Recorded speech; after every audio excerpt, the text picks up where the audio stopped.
If you want to progress through the Blox Fruits as fast as possible and waste the least amount of time, then you clicked on the right video. That is because in this video I will show you 10 more mistakes that you should definitely avoid and how to do that so you don't waste any efforts in this game. I say 10 more mistakes because I already made a video on this topic which you should check out after this one. So let's not waste any more time and let's get right into it. Just to make clear that the mistakes I'm about to show you are equally important as the ones in previous videos, so don't worry. But anyways, first really important mistake is ignoring the codes. Now I know, you shouldn't redeem your codes till the third C and blah blah, but in reality, second C has some really difficult parts to get over, so utilizing some of the codes can come in really handy. Of course you don't have to go and redeem every single code there is. But what you can do is use a few of them just so you don't burn out when grinding for long periods of time. It will boost you a lot and motivate you to stay on your grind, which wouldn't be possible if you didn't use some codes. So, don't make this mistake, but also don't overdo it because it's also a mistake. Second mistake is skipping factory raids. Now hear me out, factory raids are a bit boring and hard to find active. But if you manage to find yourself close to it during an active one, you should definitely take advantage of it.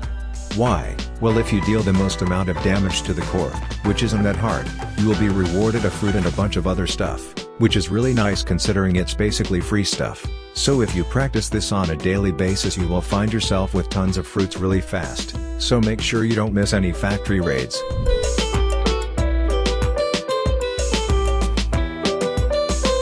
Next mistake is underestimating enemies. What do I mean by that? Well, it applies both to normal enemies and real players. When we get a good fruit in second C, we think that we are insanely powerful and unstoppable, and we go against the hardest enemies, which always ends very badly.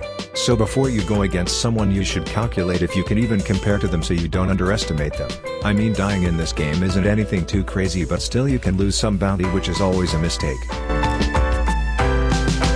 Another mistake is not taking part in the ally and crew systems. Why is that a mistake? Well, when you ally someone on the server, you instantly become invincible to each other, so you can't kill them and they can't kill you randomly. You need this when you do big XP runs, trust me. And being a member of the crew puts you in such a community where everyone is your competition and you just want to be better. So it's really useful.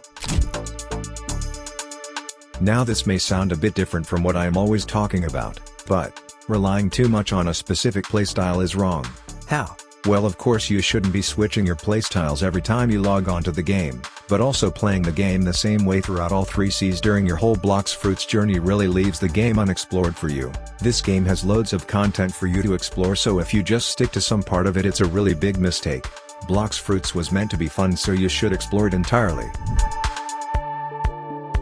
Ignoring rare quests is also a mistake which most players forget and don't even know about. I mean, there are really some quests which are so hard to find that it's literally impossible to do without a YouTube guide. So what you should do is go on YouTube and check out all hidden quests and see which ones you can do right now and do the others when you are able to. These quests reward you with special items that are insanely powerful. Another mistake for the second C is not mastering the raid mechanics. How exactly? Well, first of all, knowing when you should spend money and when you should give physical fruit for a raid. If you got some common fruits like smoke or rocket, then you should definitely give them for a raid. Never give your rare fruits for a raid, it's just not worth it. So, if you don't know which raid to pick and just want to grind some fragments, then go with flame because it's generally the easiest one. Just focus on dodging the boss attacks and you will beat it easily. But, if you want to awaken your fruit and it's something other than flame, then that may be a bit difficult. But I got the solution for that as well, and that is having someone more powerful to carry you or just doing the raids with multiple people. They will also get the fragments, so lots of people will be open to helping you out, so don't make the mistake of doing it alone. Another mistake is neglecting hockey training. I'm pretty sure you know what enhancement hockey is and how important it is in Blox Fruits. So, this enhancement ability has some stages, and the higher your XP is, the higher the stage is, and of course the higher the stage, the more buffs you're going to get. So how do we get these better stages? Well, I am not going to explain that in this video, so if you want to know that, check this video out. Fragments in the second C are a really valuable currency. Although they are hard to get, I explained to you how you can get them.